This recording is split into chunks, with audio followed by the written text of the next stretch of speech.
Quel 11 va-t-il aligner Pape Thiaw, l'entraîneur intérim de cette équipe du Sénégal, pour ces matchs de première place importants face aux étalons bien sûr du Burkina Faso? Mesdames et messieurs, c'est l'objectif de cette vidéo. Dans cette vidéo, nous allons précisément vous donner la composition probable que pourrait être alignée par Pape Thiaw, l'entraîneur intérim de cette équipe nationale du Sénégal.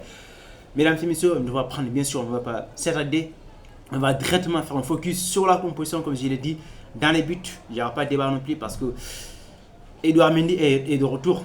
Je pense qu'il doit logiquement prendre la place du gardien numéro 1. Il sera titulaire au niveau bien sûr du gardien. Au niveau de la centrale, je ne pense pas non plus qu'il y aura le débat puisqu'on a vu récemment les performances des ex-centraux. Bien sûr, Kalidou Koulibaly va certainement bien sûr garder sa place, accompagné de Moussa Niakhaté qui a fait une très très belle performance face à Saint-Etienne le week-end dernier bien sûr. Au niveau bien sûr de latéral droit, avec le retour de Krépin Diatta, je ne pense pas qu'il y aura plus de débat parce que celui de titulaire, même s'il n'est pas très très en forme, mais il a dit hier lors de la conférence de presse physiquement que tout va, que ça va. Donc il va probablement prendre la place, bien sûr, il va bien sûr garder sa place latéral droit. Latéral gauche, comme vous pouvez voir bien évidemment en image, Jacobs est blessé, forfait, donc logiquement c'est Elhadji Malick Diouf qui sera bien sûr au niveau bien sûr de cette arrière gauche de l'équipe nationale du Sénégal. Au niveau du milieu de terrain, les gars, on commence sérieusement à avoir des certitudes de ce milieu de cette équipe du Sénégal. Donc je m'attendais à ce qu'il y ait Pape Gueye accompagné de Lamine Camara dans ce pivot au niveau bien sûr de la récupération de cette équipe du Sénégal. Bien évidemment, encore plus grand, on aura Iliman Ndiaye dans l'électron libre. Très en forme en Côte d'Ivoire, même s'il ne marque pas très souvent, mais on l'a vu, il est très à l'aise dans le pied. Il sera certainement dans cet électron libre si bien sûr le coach ne décide pas d'aligner avec un milieu à 3 en mettant Pape Matar Sarr. Mais je pense que c'est la composition 7-4-2-3-1 pourrait être la composition de cette du Sénégal. En attaque, comme vous pouvez voir en image mesdames et messieurs, latéral, l'ailier droite, il y aura Ismaïla Sarr.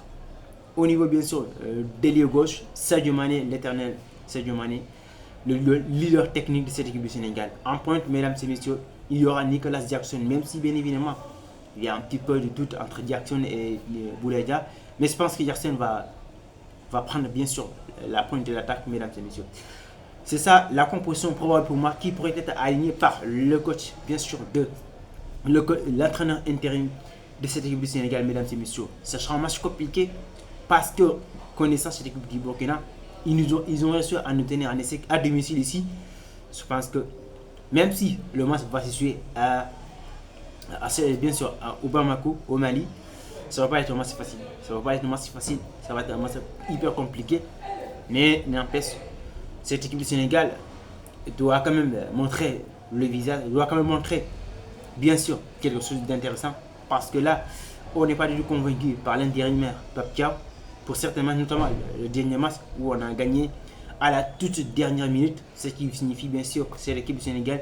Il y a un très grand problème au niveau bien sûr de la finition, au niveau de l'attaque.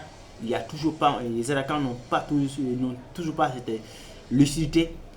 On crée énormément d'occasions, mais à la base, on ne marque pas souvent. C'est ça le problème évidemment de cette équipe du Sénégal dans l'aspect offensif. Défensivement aussi, on a trouvé que cette équipe, pour ces deux matchs-là, ils ont suggéré parce que ce n'était pas un adversaire coriace. Mais face au Burkina, on a vu la défense de cette équipe du Sénégal, notamment ces buts qu'on a pris par cette équipe du Burkina à la toute dernière minute au stade Maître Abdoulaye de Diamniadio. Ça aussi, c'est quand même un fait notable de cette équipe du Sénégal. Dans l'aspect défensif aussi, il n'y a pas énormément de certitude. Je pense que ce sont des choses qui doivent être améliorées, bien sûr, pour ce match parce que c'est un match très important qui se joue à la première place pour bien sûr cerner qui sera le premier de ce groupe. Et si vous voulez vraiment mon avis, c'est le match, je vous dis même, c'est le match où tout va se jouer. Parce que si jamais le Sénégal perd, ils vont perdre bien sûr la première place. Et on ne sait pas que va-t-il donner les tirages au sort lors de la CAN. Et si jamais les premiers ont été privilégiés, ça va être autre chose. Ce qui signifie que le Sénégal doit mettre tous les ingrédients pour pouvoir bien évidemment gagner ce match. Ou au minimum un match nul. Même si je vois le Sénégal difficilement gagner ce match parce que vu la performance de cette équipe du Burkina Faso, les gars, je ne pense pas que ce sera un match facile. Ça ne sera pas du tout un match facile. Cette équipe du Burkina on connaît une équipe très coriace, très difficile à manœuvrer. C'est une équipe qui maîtrise bien le ballon. On a vu, ils ont posé énormément de problèmes à cette équipe du Sénégal. Parce qu'il suffit que ça va pas être un match facile, les gars. Le Sénégal doit bien évidemment mettre tous les ingrédients possibles pour bien sûr gagner ces matchs-là.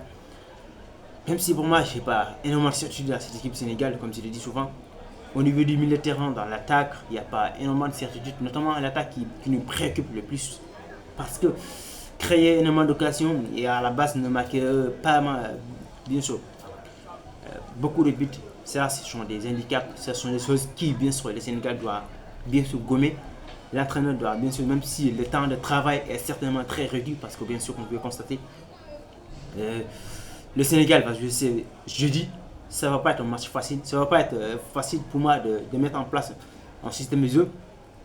Mais je pense que le Sénégal, cette équipe du Sénégal, on connaît bien sur cette équipe du Burkina, on connaît bien sur l'entraîneur, connaît assez l'environnement de cette équipe. En tout cas, on verra ce que ça va donner, mais ça va pas être un match facile, les gars. Ça va pas être un match facile. C'est bien sûr l'objectif de cette vidéo. C'est pourquoi je vous ai donné ma composition probable, bien sûr. Dites-moi en commentaire, mesdames et messieurs, si c'est là, bien sûr, vous convient cette composition, ou si vous, bien sûr, vous suggérez d'autres compositions pour cette équipe du Sénégal. Dites-moi en commentaire, mesdames et messieurs. C'est la fin de cette courte vidéo. N'oubliez surtout pas de cliquer sur la cloche notificatoire pour ne manquer aucune de mes prochaines vidéos. Sur le là, comme je l'ai dit, mesdames et messieurs, prenez soin de vous.